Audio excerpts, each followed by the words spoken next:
এরকম কতগুলো 3টি মালটা ধরে আছে একই থোকার মধ্যে। তো দুটো দুটো সাইজ অনেকটাই বড়, আর মাঝে এটা একটু সাইজ ছোট।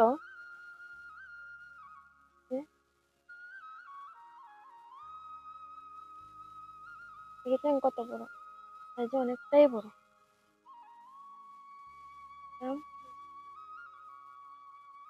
পেকে একেবারে হলুদ হয়ে গেছে, বেশিরভাগ মালটার কালার সবুজ থাকে, তো এই মালটা কালার একেবারে হলুদ হয়ে গেছে। এখন এই ফলগুলো আমি তুলে নিচ্ছি।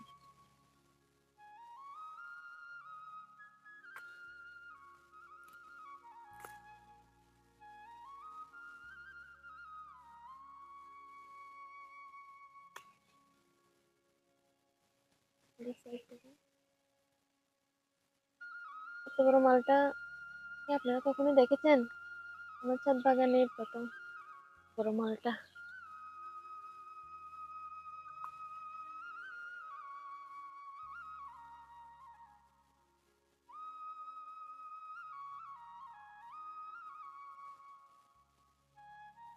আমার এই ছাদ বাগানের মালটাগুলো আপনাদের কেমন লেগেছে অবশ্যই জানাবেন।